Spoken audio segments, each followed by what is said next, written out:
개인적으로 7억에서 한 15억 사이 정도가 2030년에 가능할 것이다라고 보고 있거든요. 이제 해지 자산으로 가게 되면 변동성이 줄어들 수는 있는데 저는 여기서의 변동성은 고점 대비 하락하는 그 변동성을 좀 이야기하고 싶어요. 그러니까 이 과거에는 80%, 90%, 최근에 73%막 이렇게 떨어졌었는데 이게 이제 뭐 50%, 40%뭐 지금과 같은 한 30% 선에서만 멈추고 계속 우상향을 그리는 거죠. S&P 500 그래프처럼 마치. 그래서 그런 움직임을 보이지 않을까라고 생각하고 있습니다. 비트코인의 가치, 그런 사업적 가치뿐만 아니라 그 전략적 자산의 포지션, 그리고 기업에서 모으는 네. 그런 전략으로 인해서 이제 거의 100배, 150배 정도 오를 거라고 보죠.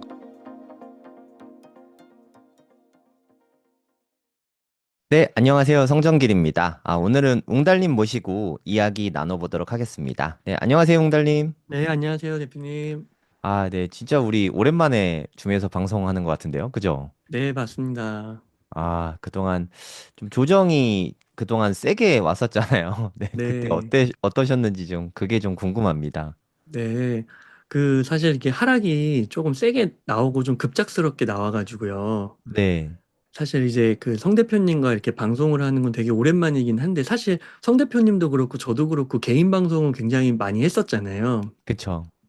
저희가 지금 그 고래동 공부라는 유료 멤버십을 운영하고 있는데 또 이제 그 운영하다 보니까 마이너스 30% 이렇게 이제 저희가 1월부터 모임을 시작했는데 처음으로 이렇게 맞으니까 네, 또 힘들어 하시는 분들도 있고 하고 그래서 또 이제 고래동 공부에 좀 집중한 측면도 있고요. 그렇기는 한데 사실 이 비트코인이 이렇게 2, 30% 빠지는 거는 네, 역사적으로 볼 때는 굉장히 자주 발생하는 일이었다라는 거죠. 예, 처음 겪으시는 분들은 되게 멘탈적으로 힘드실 거지만 이렇게 책이나 아니면은 예전부터 투자를 해오시면서 경험적으로 아시는 분들은 다 아는 내용이고 오히려 뭐 성 대표님도 물론 그러실 거지만 저도 이게 30%는 벌써 2024년에도 한번 겪었기 때문에 그냥 저는 약간 감기처럼 솔직히 느껴졌거든요. 개인적으로는 지나가는 감기처럼. 네. 그리고 2024년에는 되게 길었는데 그 기간이 거의 한 6개월에선 7개월 정도 됐던 것 같은데 음, 지금은 한 4개월 정도에 끝난 것 같아요. 네. 그리고 저는 이미 좀 저점은 나왔다고 좀 생각을 하기 때문에 음. 예, 그런 상황으로 좀 보고 있습니다. 그럼 4월 3일에 그 미국에서 상호관세 부과되면서 그때 한 74,500달러인가? 여기 정도까지 빠졌던 것 같은데 네, 그때가 올해 최저점으로 보고 계신 건가요? 네, 그렇습니다. 뭐 앞으로 어, 또 어떤 뭐 블랙스완 이슈가 나올지는 이제 모르겠지만 현재까지는 좀 그렇게 보고 있고요. 네. 그리고 저뿐만 아니라 이제 다른 많은 전문가분들도 그렇게 보고 있으신 것 같아요. 그리고 음, 실제로 이제 제가 그 아침에 오전에 한 9시부터 10시 사이에 이렇게 라이브를 종종 하는데요. 네. 한 일주일 전부터 계속해서 저는 바닥은 조금 나온 것 같고 S&P 500 기준으로 봤을 때 한 5천선이 바닥이었다. 이번에 밀리더라도 한 5천선에서 트럼프 풋이나 연준 풋이 나올 것이다. 좀 그렇게 주장을 했었습니다. 네. 이번에 떨어진 게 비트코인만 떨어진 게 아니라 뭐 미국 주식, 그리고 뭐 비트코인, 한국 주식, 뭐 전 세계 주식 다 엄청 빠졌었잖아요. 네, 우리가 사실 투자 오래 하신 분들은 다들 느끼시겠지만 한번 이렇게 폭락이 왔을 때 그때가 기회라는 이야기가 참 많잖아요. 네, 그러면 과거로 돌아가서 한 4월 3일에 그런 폭락, 그러니까 뭐 그때 금요일에도 많이 빠졌던 것 같고 그 다음 주 월요일에도 엄청 많이 빠졌던 것 같거든요. 그때 어떤 투자를 했으면 지금 와서 이야기지만 어떤 투자를 했으면 가장 좋았을까요? 그 우선은 그 중요한 거는 그게 이번에 이렇게 크게 하락이 나온다는 거를 예측하시는 분은 거의 없으셨던 것 같아요. 네, 맞아요. 그리고 정말 기대 수준 이상의 그 트럼프 대통령의 발언이 너무 세가지고요. 음, 그리고 연일 막 그 다음날도 막 계속해서 진짜 브레이크 없는 발언들이 나오면서 급락을 네, 맞이했던 것 같거든요. 네, 그래서 그 전에 뭔가를 이렇게 사고팔고 하는 거는 사실 그거는 이제 결과론적이었던 것 같고, 음, 그냥 그 충격은 사실 투자자로서는 맞을 수밖에 없었다. 네, 근데 그런 전제하에 이제 봤을 때, 데이터가 조금 이야기를 해주는 것 같습니다. 네, 그래서 데이터를 이렇게 좀 보면은, 요게 이제 4월 22일에 이제 네, 올라갔던 이제 하나의 그 게시글이었는데요. 여기 보면은 이제 주식으로 봤을 때는 우리가 보통 매그니피센트 세븐을 굉장히 좋아하잖아요. 네. 그리고 많은 전문가분들이나 방송하시는 분들, 유튜버 분들의 의견을 들으면 이런 얘기를 많이 하세요. 그, 그 자신이 오랫동안 투자를 해왔는데 하락장을 거치면서 가장 후회됐던 게 뭐냐면 그 대형 기술주 매그니피센트 세븐 같은 주식을 안 산 게 제일 후회된다고 그런 어, 얘기를 많이 하시더라고요. 네. 그러니까 그 말이 맞죠. 우리가 뭐 엔비디아, 구글, 애플 이런 거 다 사고 싶은데 정말 세계적인 기업인데 항상 비싸서 못 샀잖아요. 네. 근데 이번에 이제 많이 하락을 해서 이번에는 꼭 분할 매수로 가능하다면 더 하락할 수 있지만 그래도 분할로 살 수 있으면 사라 이런 의견들이 되게 많았던 것 같거든요. 네. 근데 사실 우리가 조금만 더 눈을 넓히 보면은 그리고 이제 주식에서 이제 약간 암호화폐, 비트코인까지 조금 이렇게 시야를 확대해서 보면은 지난 2년간의 그 퍼포먼스를 봤을 때 이 MSTR과 다른 빅테크 기업들을 이제 비교한 사례거든요. 근데 퍼포먼스를 비교한 거구나. 네, 기준점은 MSTR, 마이크로 네. 스트래티지. 지금의 이제 네. 스트래티지로 이름이 바뀌었죠. 네. 스트래티지입니다. 근데 스트레티지 대비해서 이 빅테크들의 주가를 보면은 마이너스 70부터 마이너스 90까지 돼 있어요. 그러니까 퍼포먼스가 MSTR이 압도적으로 좋은 겁니다. 야, 이 정도인지는 몰랐네요. 전 특히나 엔비디아보다 이렇게 퍼포먼스가 좋았는지 몰랐어요. 네. 그리고 실제로 지금 시점에서 이렇게 가격을 한번 봤을 때도요. 네. 이게 고점에서 떨어진 정도를 파악을 해보면 우선 그 74,000까지 떨어졌을 때가 비트코인이 31% 빠졌거든요. 네. 근데 이게 지금 보면은 회복을 해서 12.5%까지 올라왔어요. 근데 예를 들어 엔비디아를 한번 보면 어, 엔비디아는 고점에서 28%입니다. 회복이 많이 됐는데도 아직 많이 빠져 있네요. 그렇죠. 애플도 한번 보면은 애플은 이번에 어, 처음에 많이 폭락을 했다가 그 중국에 대한 그 이슈가 조금 완화되면서 많이 반등을 했다고 하지만 그래도 19%거든요. 야, 그럼 비트코인이 아까 12%였잖아요. 네. 그럼 S&P 500 지수로 봤을 때도 보면 S&P 500이 지금 현재 10%입니다. 그러니까 불과 비트코인하고 2.5%밖에 차이가 안 나요. 그러네요. 그러니까 이런 걸로 봤을 때는 나스닥도 지금 14%거든요.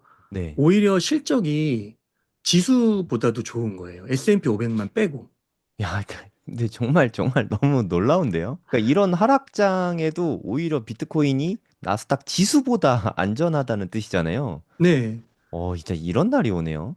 그리고 한국 분들이 가장 많이 산 주식 중에 하나가 그냥 음, 1위입니다. 1위. 1위가 테슬라인데 네. 테슬라는 지금 마이너스 40%예요. 많이 바닥에서 올라왔다고 하지만. 그럼 그리고 웅달님 생각에 네. 테슬라가 지금 반등이 비트코인보다 적잖아요. 음. 그러면 테슬라는 저가 매수하기 위해서 딱 적기가 아니냐 이런 생각도 많이 하실 것 같은데 네. 그건 어떻게 생각하세요? 제가 그 테슬라를 좋아하고, 네, 그 다음에 일론 머스크를 좋아하긴 하지만, 네, 그래서 만약에 제가 뭐 100만 원의 여유가 있다면, 네, 포트폴리오적으로는 살 것 같은데, 음, 진짜 만약에 적나라하게 정말 둘 중에 하나를 고르라고 한다면, 네. 저는 개인적으로는 비트코인을 고를 것 같아요. 아, 그럼 그것도 궁금한데요. 포트폴리오로 하면 몇 대 몇으로? 포트폴리오로 해도 한 8대 2에서 많으면 7대 3 정도?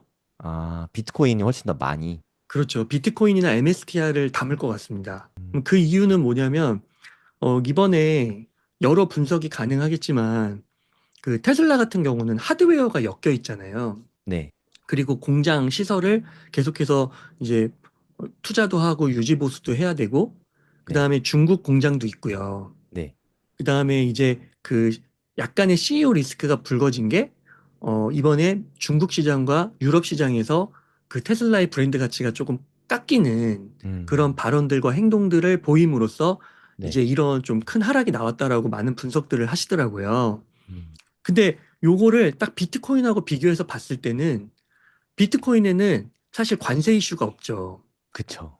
그리고 뭐 공장 설비 이런 거 필요도 없고, 음, 그다음에 CEO가 없어요. 참 짱이죠. 그래서 이게 되게 상반되는 것 같아요. 네, 그래서 그 최근에 한 그 트위터에 인플루언서가 되게 재밌는 표현을 썼는데 테슬라 같은 경우는 일론 머스크의 빠른 복귀를 원한다. 음, 그래서 도치에서 빠르게 복귀해서 이제 테슬라에 집중해 주길. 네. 그래서 이제 주가가 또 올라가기도 했잖아요. 네. 근데 비트코이너들은 어떻게 하냐면 사토시가 나타나지 않길 바라는 거예요. 맞네. 나타나면 큰일인데. 나타나서 지갑을 움직이면 안 된다. 네. 그러니까 이게 탈중앙성에 대한 또 강점일 수 있을 것 같아요. 이런 걸로 봤을 때는 저는 만약 투자를 한다면 비트코인이나 MSTR 쪽으로 조금 더 비중을 실을 것 같다. 네. 아, 그렇게 그러면 말씀드리고 싶습니다. MSTR 말씀하셔서 여쭤보고 싶은 게 MSTR은 기업이고 CEO가 있잖아요. 마이클 세일러가 대표이신데 그럼 그분이 혹시나 좀 생각이 바뀌거나 아니면 뭐 아프거나 맞아요. 죽거나 하면 그 리스크는 어떻게 보세요? 맞아요. 그분이 연세가 60이 넘으셨더라고요. 이게 나이가 많진 않네요. 60대면 아직 젊으니까. 저는 되게 젊게 봤거든요. 오히려 한 50대로 어, 봤는데 네네. 연세가 61세인가 그러시더라고요. 그래서 그리고 또 그 주식의 보유에 있어서 네. 의사결정을 하는 그 주식을 되게 많이 갖고 있어서 음, 자신이 딱 의사결정을 하면 밀어붙일 수 있는 힘이 있으시더라고요. 네. 그래서 만약에 이제 마이클 세일러가 그럴 일이 없겠지만 만약에 또 그 건강이나 뭐 이런 신변에 좀 변화가 생기면 네. 리스크가 충분히 될 수 있을 것 같아요. 어, 그래서 만약에 이거를 이제 스펙트럼으로 좀 놓으면 네. 왼쪽에 비트코인, 그 네. 다음에 마이크로 스트레티지, 그 다음에 네. 테슬라, 요 정도로 좀 둬서 네. 만약 투자를 한다면은 뭐 4대 3대 3이나 뭐 5대 어, 3대 2나 뭐 이 정도? 그렇게 음. 하면 조금 적당하지 않을까 개인적으로는 생각하고 있습니다. 아, 그럼 테슬라라는 기업 자체를 좋게 보고 있으시긴 하네요. 그럼요. 그 미래에 어, 봤을 때 네. 그 로봇과 하드웨어는 네. 지금까지는 AI가 소프트웨어 쪽으로 많이 성장을 했다면 그게 결국은 그 하드웨어랑 엮이면서 또 다른 엄청난 세상의 변화와 재무적 가치를 실현할 거라고 보거든요. 음, 그렇지만 이제 그런 거죠. 어떻게 보면 한 명의 개인의 투자자로서 네. 이게 너무 공부하기가 쉽지가 않은 거예요. 그런 네. 측면도 있는 거예요. 그리고 실제로 주가를 봤을 때도 이게 변동성이 비트코인보다 더 크거든요. 최근에는 더 크게 나오기 때문에 쉽지 않아서 네. 이제 버릴 수는 없지만 소액으로 투자를 해야 되는 그런 음. 관점으로 보고 있습니다. 예전에는 비트코인이 변동성이 너무 커가지고, 이렇게, 변동성 큰 거는 완전히 뭐 비트코인처럼 움직인다라고 말을 했었는데, 네, 이제는, 움직임이 확실히 예전하고는 많이 달라진 것 같아요. 비트코인의 맞아요. 움직임이 좀 웬만한 주가 지수처럼 좀 무겁게 움직이는 게 느껴지거든요. 그 네. 부분은 어떻게 보고 있어요? 그 지금 말씀해 주신 게 정말 정확하다고 저도 보는 게 저도 되게 네. 공감을 하는 게 그 비트와이즈의 CIO 중에 그 매트 호건이라는 분이 계세요. 네. 근데 이분이 그 옛날부터 주식 투자도 많이 해오시고 암호화폐 쪽에도 종사를 많이 하셨어요. 네. 근데 이분이 보셨을 때 그 2022년도만 봐도 S&P가 24% 빠졌는데 비트코인은 58%가 빠졌다는 거예요. 2배 넘게 빠졌네요. 그렇죠. 그리고 2018년 그 전으로 가도 S&P 500이 마이너스 19.36% 빠졌는데 비트코인은 마이너스 37% 정도가 빠진 거예요. 네. 또 2배네요. 두 배잖아요. 네. 근데 지금 보면은 아까 S&P가 10%고 비트코인이 12% 정도밖에 차이가 안 나고 있잖아요. 그니까요. 그러니까 이게 정말 말씀하신 대로 이게 정말 단기간의 변화냐 아니면 정말 구조적 변화가 조금씩 나타나고 있는 거냐 거기에 대해서도 지금 논쟁이 많이 되고 있는 것 같습니다. 근데 이게 두 가지 개념으로 보면은 조금 이해하기가 편한 것 같아요. 네. 그러니까 하나는 이 비트코인의 속성이 이제 초창기 자산으로서 역사적으로 한 16년 정도의 역사성을 갖고 있는 아직은 그래도 신생 자산으로서의 위험 자산 포지션. 네. 근데 또 하나는 이제 탄생 배경이 그 서브프라임 모기지 때 돈을 풀면서 그것에 대한 해지로 이게 탄생을 한 목적이 있잖아요. 네. 그래서 해지 자산으로서의 포지션. 그래서 위험 자산과 해지 자산이 팽팽하게 붙고 있었는데 음, 옛날에는 위험 자산 쪽이 강했던 거죠.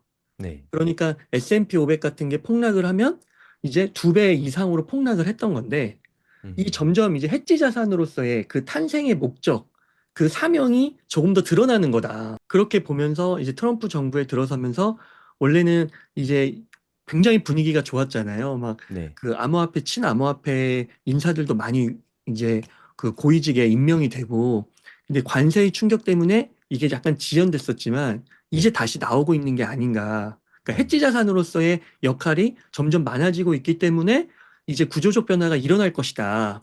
이렇게 보는 게 이제 저의 관점이기도 합니다. 네. 그리고 또 한 가지 궁금한 게, 이렇게 움직임 폭이, 변동성이 적어진 건 물론 안전해진다는 장점도 있지만 상대적으로 업사이드가 좀 막힐 수도 있다고 볼 수 있는 거 아닌가요? 맞아요. 그래서 그 업사이드 쪽을 예측하시는 분들도 굉장히 많은데, 하나 만약에 이제 아크 인베스트먼트에서 최근에 네. 그 요런 그 분석 보고서를 냈습니다. 미래 가격 예측 보고서인데요. 네. 2030년까지니까 얼마 안 남았어요. 진짜 이제 4년 반 정도 남은 것 같거든요. 네. 근데 여기에 이제 프라이스 타겟, 비트코인의 가격을 이제 예측해 본 건데 세 가지 시나리오로 예측을 했습니다. 네. 그래서 요거는 이제 베어 케이스라고 해서 제일 안 좋을 때, 요거는 음. 베이스 케이스라고 무난할 때, 네. 요거는 불 케이스라고 해서 아주 좋을 때, 네.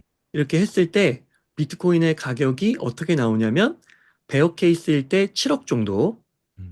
베이스 케이스일 때 17억 정도, 네. 그다음에 불 케이스일 때 34억 정도로 예측을 하고 있어요. 네.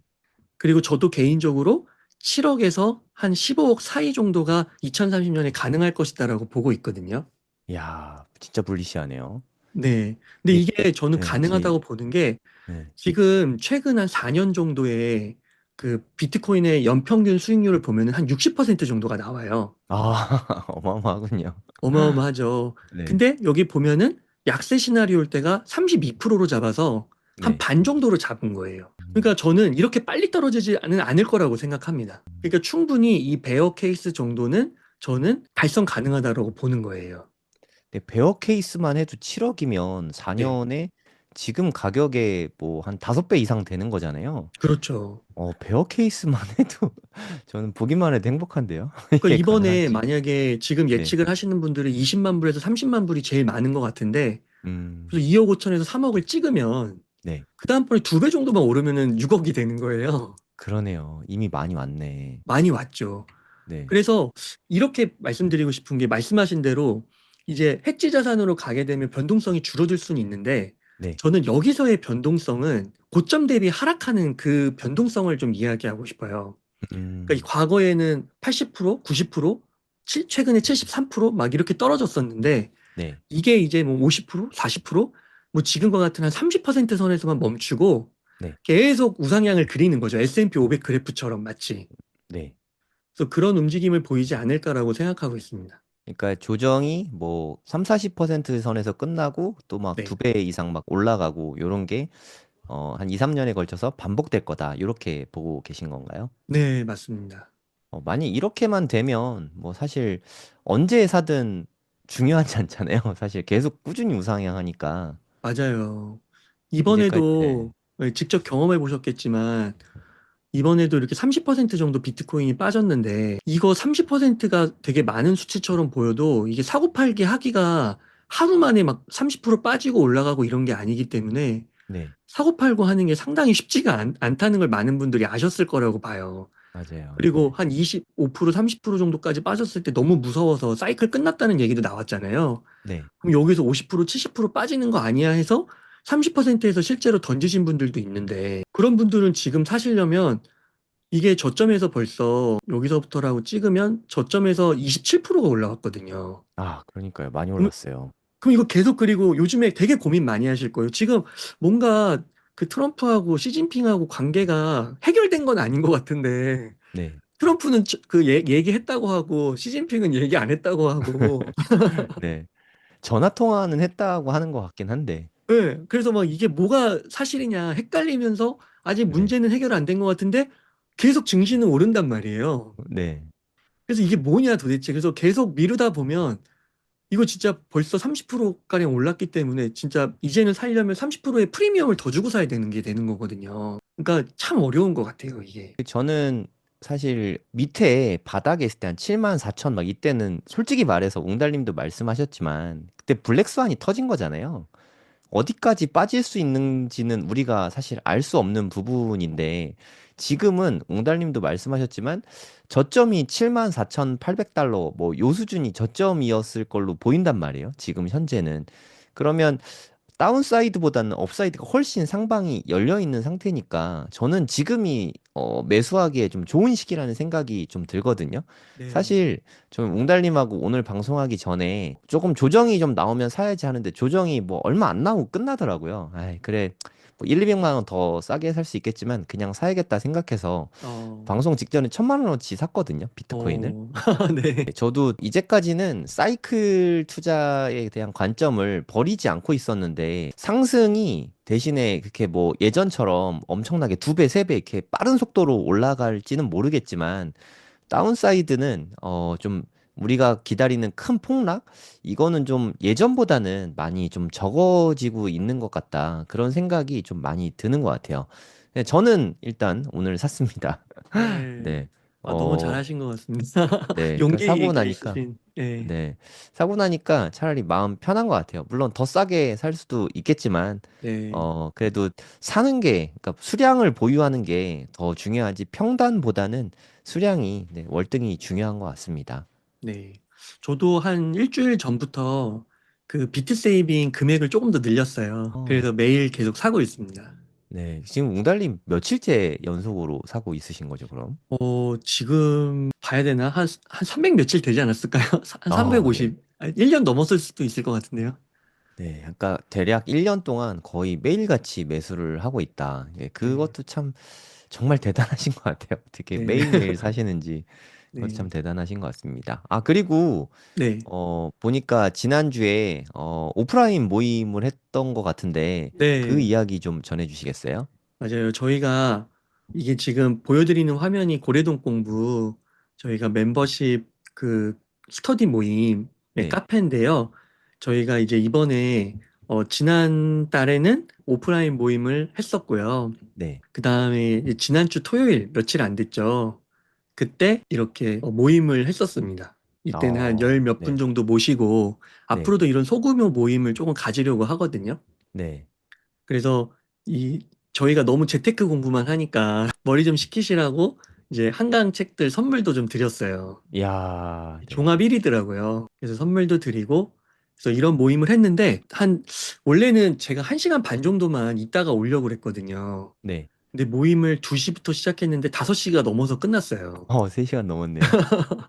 그래서 정말 많은 이야기를 나눴는데 네, 한 가지 좀 기억에 남는 게 그 얘기를 하시더라고요. 만약에 고래동 공부 모임이 없었다면 네, 이번 하락장에 비트코인을 던지셨을 것 같아요. 그래서 이게 못 견뎠을 것 같아요. 너무 무서워서. 네, 그리고 그 빠지는 폭도 진짜 기울기가 엄청 급했잖아요. 네, 근데 고래동 공부, 그리고 성쌤과 뭐 그리고 소영님 이렇게 통해서 계셨기 때문에 같이 또 함께 하는 그 카톡방에서 으쌰으쌰 하면서 버틸 수 있었다. 네. 그리고 오히려 더 살 수 있었다. 이런 얘기를 해주시더라고요. 그래서 정말 좋은 후기들이 많이 나왔습니다.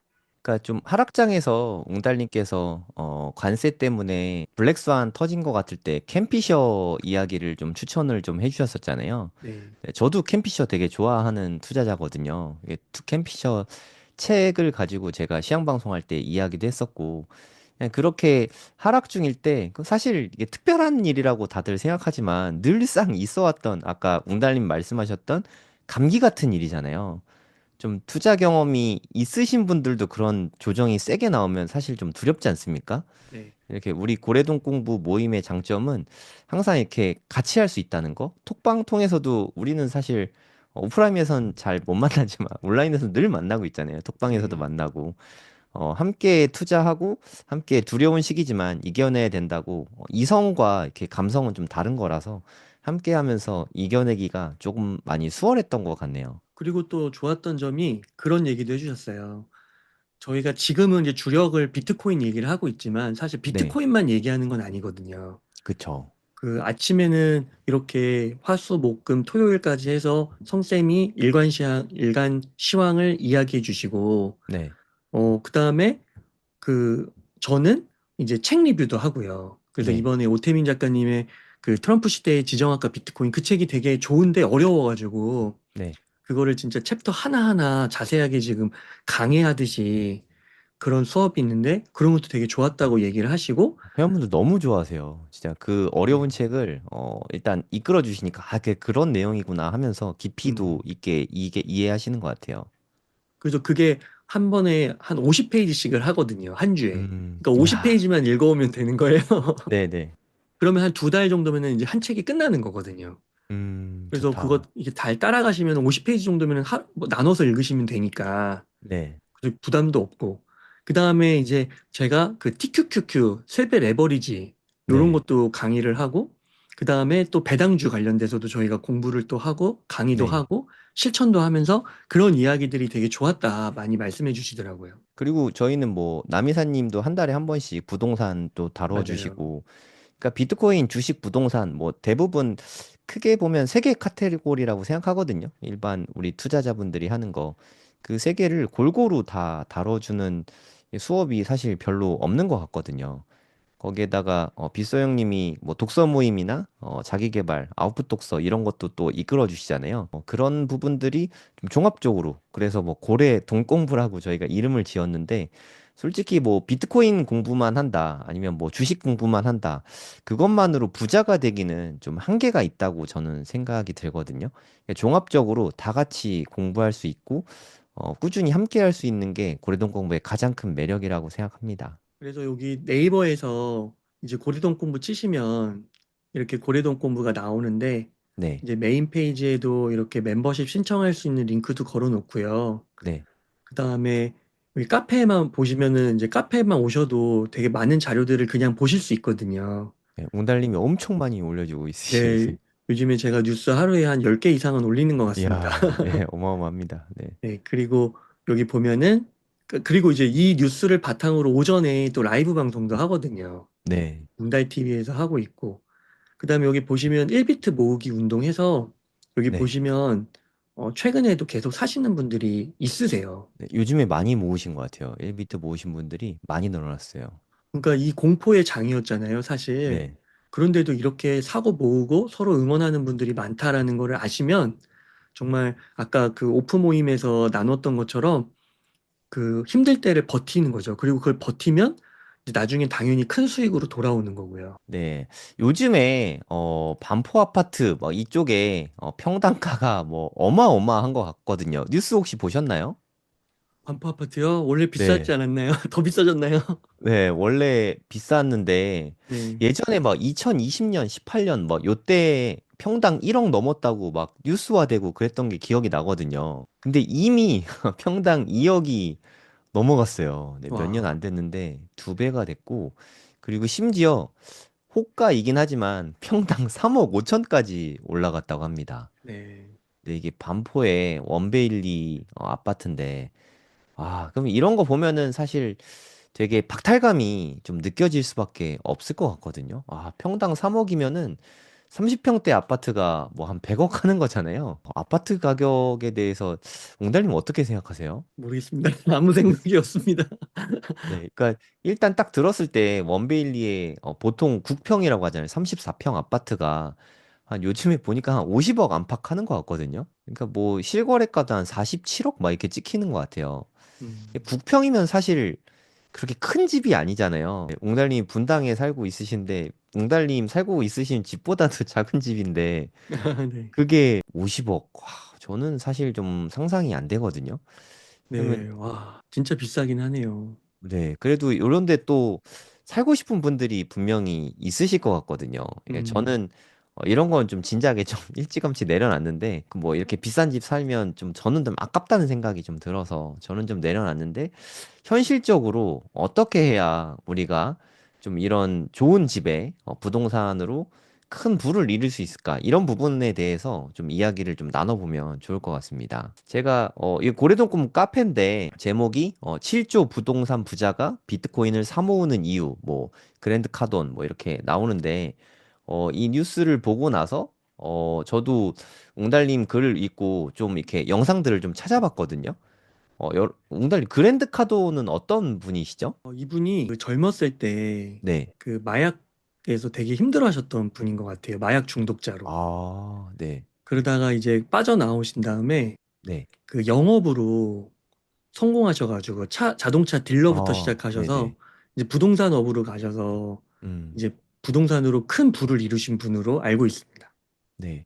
그러니까 여기 밑에 글들 읽어보니까 이분이 아파트가 무려 15,000채가 있대요. 맞아요. 네, 수익형 부동산으로 그래 한 달에 임대료 수익만 몇백억이 들어온다고 하더라고요. 음, 그래서 그렇게 몇백억의 수익이 들어오면 그걸로 또 부동산 사고 또 그걸로 그리고 대부분 수익형 부동산 위주로 산다고 합니다. 렌트를 주고 임대료 받으면 그걸 모아서 또 부동산 사고 계속 그렇게 하고 있다가 어느 날 좀 회의가 들었대요. 그러니까 부동산이 15,000개쯤 되면 15,100개가 된다고 해서 좀 이렇게 특별할 게 없잖아요, 사실. 부동산만 계속 모으게 되니까. 그러면 더 효율적으로 어떻게 재산을 모을 방법이 없나 하고 고민하던 차에 라스베가스에서 강연료로 비트코인을 100개를 받았다고 합니다. 100개. 이게 2017년에 100개 정도 해봤자 사실 뭐 몇백만 원 안 됐을 것 같아요. 그랜드 카돈이 이게 몸값이 되게 비싼 분이잖아요. 그래서 뭐 그냥 어차피 나 라스베가스에 있으니까 그냥 재밌을 것 같아서 그냥 강연해야겠다라고 했는데 그 받은 100개를 중요한 건 안 팔았다는 거죠. 네, 그랜드 카돈 입장에서는 아이 뭐 얼마 되지도 않는데 하고 안 팔고 있는데 내가 자산을 사게 되면 그다음부터 관심을 갖게 되잖아요. 네, 이거는 뭐 그랜드 카돈 본인의 표현입니다. 그래서 100개가 있으니까 그다음부터 관심을 갖고 비트코인에 대해서 공부를 막 했다는 거죠. 그리고 나서 그 100개의 비트코인이 지금으로 따지면은 뭐 이미 한 135억 정도 된 거잖아요. 그래서 내가 이제까지 한 강연 중에 현재까지를 보면은 가장 비싼 강연료를 받고 한 강연이었다. 이런 얘기를 했고, 네. 그리고 지금도 임대료 수익에서 나오는 부분을 비트코인 매수를 좀 많이 하고 있대요. 그리고 지금 그랜드 카돈이 펀드를 만들었는데 대략 부동산 대 비트코인을 한 7대 3 비율 정도로 이렇게 투자를 하고 있다고 합니다. 저도 사실 유튜브 시작은 부동산 쪽으로 출발을 했거든요. 부동산 유튜버를 하다가 비트코인 쪽으로 이렇게 더 기회를 많이 보고 요즘엔 투자는 거의 비트코인 위주로 하고 있는데 제 채널 처음에 초기 구독자분들은 다 부동산 쪽 구독자분들이었잖아요. 그러니까 제가 느끼기에는 주식에서 비트코인 넘어오시는 분보다 부동산에서 비트코인 넘어오기가 더 수월한 것 같아요. 음, 주식 하시는 분들은 아무래도 좀 실적을 많이 생각하잖아요. 근데 비트코인은 실적이라는 게 없다 보니까 그래서 좀 덜 매력적으로 보이는 것 같은데 부동산 같은 경우 특히 막 토지 이런 거는 그 자체만으로 시세 차익이 막 나오긴 하지만 임대료 수익은 미미하거나 거의 없는 경우도 되게 많거든요. 그냥 희소성과 가격이 오르는 가치가 그냥 밸류 에디드 가치가 계속 오르는 상품이라서 부동산 투자하는 경우가 사실 되게 많거든요. 우리가 원베일리를 투자할 때 임대료 수익이 올라가니까 원베일리 사야지 하는 분은 저는 거의 없는 것 같거든요. 희소성이 있고 가격이 오르니까 투자를 한다고 생각이 들거든요. 그런 면에서 비트코인, 그러니까 부동산 투자하시는 분들이라면 비트코인도 한번 고민을 해보시면 좋을 것 같습니다. 웅달님이 생각하시기에 대략 지금 원베일리가 한 50억이라고 할게요. 만약에 내가 지금은 못 사더라도 한 10년 후나 20년 후쯤에 원베일리를 살 수 있을 만큼 그 돈을 마련하려면 비트코인을 지금 몇 개 정도 갖고 있으면 20년 후쯤에 그게 가능할 거라고 생각하십니까? 20년 후요? 네. 20년 후면은, 대략 한 2045년? 네, 2045년이면은, 그때 원베일리가 얼마일까요? 50억이면은 10년에 만약 100억, 두 100, 배씩, 100억? 그럼 400, 200억? 10년에 두 배씩이면은 200억. 네. 그러면은 저는 개인적으로 비트코인, 아니 그 부동산을 이제 막 7, 80% 갖고 있는 건 조금 무리인 것 같고 네. 자산 포트폴리오에 있어서 한 50%면 적당할 것 같아서 네. 그럼 200억이라고 하면 400억이 있어야 되는데 어, 그러면은 비트코인이 한 3개에서 4개 정도만 있으면 되지 않을까요? 20년 후에 한 100억 정도 보고 있으신 건가요? 하나당, 그죠? 그러면 완전 대박인데요? 지금, 네, 지금 현재 시점 기준으로 업비트 네, 가격으로 한 1억 3,700만 원 정도 되니까 네. 뭐 그냥 1억 5천이라고 잡고 4개면은 한 6억 정도인데 그럼 6억이면 시간의 문제일 뿐 원베일리를 살 수 있다. 이런 말씀이시네요. 네, 사고도 50%가 남는다. 그러네. 되게 흥미롭습니다. 그럼 비트코인이 원베일리보다 이렇게 훨씬 더 빨리 올라간다는 뜻인데, 그 이유는 뭘까요? 비트코인은 우선은 글로벌 자산이고, 네, 그다음에 이제 희소성이나 그런 면에서도 훨씬 뛰어나고, 네, 그다음에 무엇보다 이제 그 디지털 금이라는 측면에서 봤을 때, 네. 그 화폐라는 측면에서 봤을 때 가장 완벽한, 현존하는 완벽한 돈으로서 금의 시총은 그냥 넘을 거라고 보거든요. 금하고 지금 시총이 한 20트릴리언 달러 정도 차이가 나잖아요. 네. 20트릴리언 달러면 한 3경 정도 되는 것 같은데. 그럼 지금보다 한번 금과 한 10배, 11배 차이 나는 것 같은데 그걸 뛰어넘을 거라는 뜻이네요. 20년이 지나면. 네. 그리고 이게 비단 저의 관점만은 아니고, 네, 이제 저희가 아까 그 고래동 공부 카페 사이트에서 오늘도 올려드렸어요. 네, 그래서 보시면은 이제 그 애덤백이나 뭐 마이클 셀러나 비트코인의 가치, 그런 사업적 가치뿐만 아니라 그 전략적 자산의 포지션, 그리고 기업에서 모으는 네. 그런 전략으로 인해서 이제 거의 100배, 150배 정도 오를 거라고 보죠. 그래서 100억도 음, 아니고요. 사실 네. 180억인가 그렇습니다. 아, 180억. 그럼 네. 진짜 한 세네 개만 사면 자산의 반 정도만 투자해도 원베일리 같은 거는 살 수가 있겠네요. 네. 아, 근데 비트코인 사실 비트코인이 100억 된다는 것도 좀 받아들이기 어려운데 원베일리 국평 100억도 사실 받아들이기가 좀 어렵긴 하네요. 네. 이게 사실 화폐 가치가 너무 떨어져서 그렇잖아요. 그렇죠. 그러니까 뭐 그 자산의 가치 상승보다는 화폐 가치 떨어지는 속도가 너무 큰 게 아닌가 하는 생각도 좀 듭니다. 이게 자산 순인데 현재 금값이 지금 최근에 엄청나게 올랐잖아요. 지금은 조금 안정화돼서 좀 빠지고 있는 것 같긴 한데 음, 22 트릴리언 달러가 넘고 그냥 금은 넘사벽이다 이렇게 보면 될 것 같고 음, 2위가 뭐 애플, MS, 엔비디아 뭐 이 순서대로 가는데 최근에 비트코인이 또 급등하면서 은을 또 넘어서게 된 것 같아요. 은하고 좀 이렇게 엎치락뒤치락이 좀 많은 것 같아요. 작년 3월에만 해도 은 시총 누르고 10위권 안에 들어갔다고 제가 좋아했던 기억이 나거든요. 네. 근데 은도 누르고 벌써 어느덧 7위까지 올라갔네요. 웅달님은 한 앞으로 한 1, 2년 후에 몇 위 정도 예상하시나요? 그럼 올 연말에 몇 위 정도 생각하고 있으신가요? 이번 사이클이 한 26년 초까지도 진행될 수 있다라고 보더라고요. 네. 저는 그러면 애플도 넘어설 수 있지 않을까?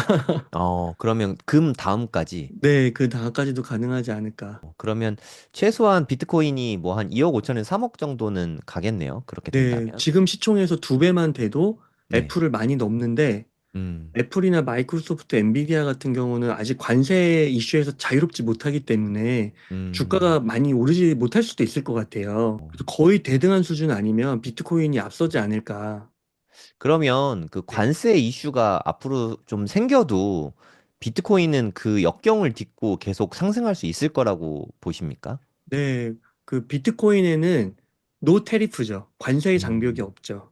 음, 국제적 자산으로서 네, 역할을 한다고 이제 레리 핑크도 말했고요. 네, 그러니까 훨씬 좋은 것 같습니다. 그리고 아까 이제 말씀드린 것처럼 그 해지 자산으로서의 역할은 사실 그 안전 자산으로서의 역할이 커진다라는 말하고 일맥상통하고 네, 안전 자산이라고 하면 금이고 최근에 네, 금값이 많이 올랐던 이유도 그 자금들이 안전 자산으로 많이 빠져나갔기 때문이었잖아요. 네, 그거와 마찬가지로 비트코인 쪽으로도 그런 자금들이 몰리면 네, 충분히 금 다음에 시총이 달성 가능하다. 그렇게 생각이 듭니다.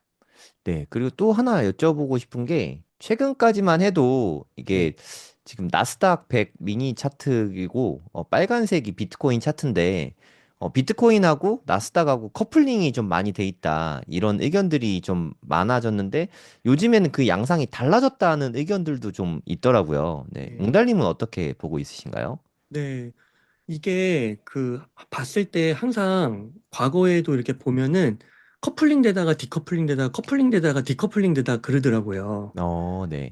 근데 확실히 이번에는 커플링이 되다가 이제 지금 현재 최근에는 깨진 흐름이 나타나는 것 같습니다. 그리고 음, 이렇게 깨지면 그래도 상당 기간 동안은 또 깨진 대로 간 다음에 네. 나중에 또 이렇게 또 커플링이 될 수도 있지만 상당 네. 기간은 분리돼서 가지 않을까 그렇게 생각을 하고 음. 있습니다. 네, 이게 사실 나스닥과 디커플링 이슈는 사실 좀 중요하잖아요. 특히나 지금 같은 관세의 위험을 나스닥이 안고 있는데 여기에 커플링 돼 있으면 관세에 대한 불확실성이 비트코인 가격도 같이 누를 수 있으니까. 그러면 관세 때문에 나스닥은 좀 두드려 맞아도 비트코인은 제 갈 길 갈 거다. 이렇게 보고 있으십니까? 네, 맞습니다. 네, 아주 흥미로운 말씀인 것 같네요. 네. 그리고 웅달님 보면 스트래티지 주식을 엄청 좋아하시는 것 같더라고요. 네. 요즘에도 스트래티지 계속 매수하고 있으신가요? 아, 요즘에는 이제 스트레티지는 아니고 네. 그 미스티라고 또 있거든요. 아, 네. 미스티는 뭔가요? 예, 저도 최근에 이제 공부를 많이 하고 있고 저희 네. 고래동 공부에서 많이 이야기를 나누고 있는데 네. 이제 초고배당주 중에 하나입니다. 그래서 음, 그거는 저도 이제 아직 더 공부를 많이 해야 되고 네. 그래서 초고배당주 역할로 네. 저는 이제 개인적으로는 그냥 비트코인하고 MSTR은 나름 만족하리만큼 수량을 모았다 생각해서 네. 이제 그것들을 기초자산으로 한 MSTR을 기초자산으로 한 초고배당주에 조금 돈을 투자하고 있습니다. 그럼 거기에서 이제 배당이 나오면 그걸로 또 투자를 또 하시는 건가요? 맞아요. 그렇게 어, 해서 일부는 이제 소비도 하고 네. 비트코인을 사기도 하고 MSTR 사기도 어, 하고 그렇게 하고 있습니다. 야, 용달님은 진짜 투자의 장인이신 것 같아요. 아니에요. 끊임없이 내 자산을 계속 매수를 하시네요. 아유, 아닙니다. 그러니까 이번에 저도 하락장에서 좀 배운 게 있다면은 네. 사실 처음에 생각했을 때는 많은 분들이 2월 상승을 좀 기대했었잖아요. 네네. 근데 또 결과론 이제 현실은 현실이니까 음, 근데 지금 한 2개월 지난 시점을 이렇게 돌이켜 보면은 네. 새로운 또 자산을 발견하게 되고요. 음, 또 싼 가격에 그 새로운 자산을 또 어느 정도 모을 수 있었다는 거. 네. 그다음에 저는 물론 이제 비트코인하고 MSTR에도 관심이 많지만 미국 주식에도 관심이 많거든요. 네. 실제로 저희 고래동 공부에서 정말 거의 최저가에 저가 부근에서 성쌤이 또 팔란티어를 얘기해 주셨잖아요. 네. 그때 67달러인가 그랬죠, 그날. 네, 그리고 지금 보니까 110달러가 넘어요. 아, 그니까요. 최저점이었어요, 그때가. 네, 저는 이번에 팔란티어도 좀 샀거든요. 네네. 그래서 그런 식으로 다양하게 공부를 하면서 이렇게 모을 수 있는 오히려 기회가 되지 않았나. 왜냐하면 음, 결국에 지금 고점에서 거의 한 12%밖에 안 빠졌는데 네. 좋은 자산들을 또 많이 사놓은 거예요. 네. 그리고 가격도 많이 올랐고. 네. 우리는 또 같이 법인도 운영하고 있잖아요. 이번 네. 조정에 사실 스트래티지도 사실 어, 기존에 있던 것보다 더 많이 매수를 했고 그게 또 그렇죠. 지금 수익이 벌써 엄청난 수익이 또 생겼거든요. 네. 아, 이제 투자의 시장은 두렵고 손해 볼 위험을 물론 감수해야 되긴 하지만 진짜 좀 흥미진진한 시장인 건 맞는 것 같아요. 네, 또 이런 얘기 우리가 나누고 있다 보면은 또 고래동 공부 함께 하고 싶으신 분들이 많으실 것 같거든요. 네. 고래동 공부 신청 방법을 좀 알려드리면 좋을 것 같아요. 일단 고래동 공부 네이버 카페가 있거든요.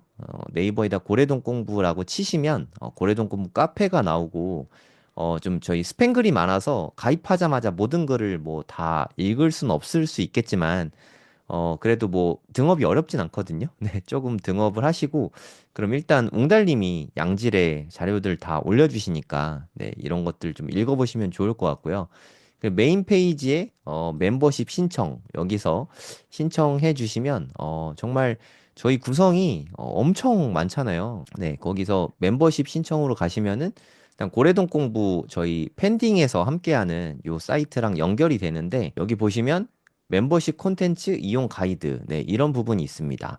이거 보시면 저희는 정말 프로그램이 진짜 꽉꽉 차 있거든요. 매우 알찬 프로그램이라고 자신 있게 설명해 드릴 수 있는데 일단 화수목금토 아침 6시 15분에 제가 매일매일 아침마다 방송을 챙겨서 하고 있고요. 저녁 때는 화요일, 목요일 저녁 9시에는 웅달님이 항상 방송을 해주고 있으시잖아요. 네. 한 번은 아까 말씀드렸던 트럼프 시대의 지정학과 비트코인이라는 다소 어렵지만 네, 웅달님의 뷰를 담아서 리뷰를 해주고 있으시고 그리고 또 하나는 아까 말씀드렸던 뭐 스트래티지나 미스티나 뭐 비트코인 뭐 이런 투자 전략이나 좀 그런 펀더멘탈에 대한 이야기를 좀 많이 해주고 있으십니다. 저도 항상 보면서 네, 저도 웅달님 얘기 들어보고 괜찮네 싶으면 조금 매수도 하고 네, 그렇게 투자를 하는데 활용을 하고 있습니다. 일요일 날은 빗소영님이 아웃풋 칼럼도 네, 적어주시니까 네, 챙겨서 읽어보시면 여러모로 좋을 것 같습니다. 그리고 월요일 저녁 때는 저희가 줌으로 얼굴을 보면서 비대면이긴 하지만 줌으로 실시간 수업들을 하잖아요. 네. 그러니까 매 5주마다 이렇게 번갈아 가면서 하게 되는데 제가 한번 하고 옹달님 한번 하고 그리고 남이사님이 부동산 한번 해주시고 그리고 외부연사 특강 지난번에는 풀팽님이 대출 관련해서 해주셨고 다음번에는 이장원 세무사님이 또 해주실 예정이고 그러면 그 관련된 책들로 빗소 형님께서 이렇게 또 아웃풋 독서를 이끌어 주시거든요. 이게 한 달 동안 꽉꽉 찬 컨텐츠가 포함되어 있으니까 함께 해주시면 네, 정말 좋을 것 같습니다. 그리고 고래동 공부 저희 고래동 공부 멤버십 톡방인데 정말 엄청나게 많은 소통의 공간입니다. 수많은 정보들이 이렇게 오가고 있고 함께 해주시면 네, 여러모로 큰 정보도 얻을 수 있고 무엇보다 이렇게 큰 조정장이 왔을 때 두려워하기보다는 네, 좀 매수하기 위한 찬스로 삼을 수 있는 그런 좋은 커뮤니티라고 생각을 합니다.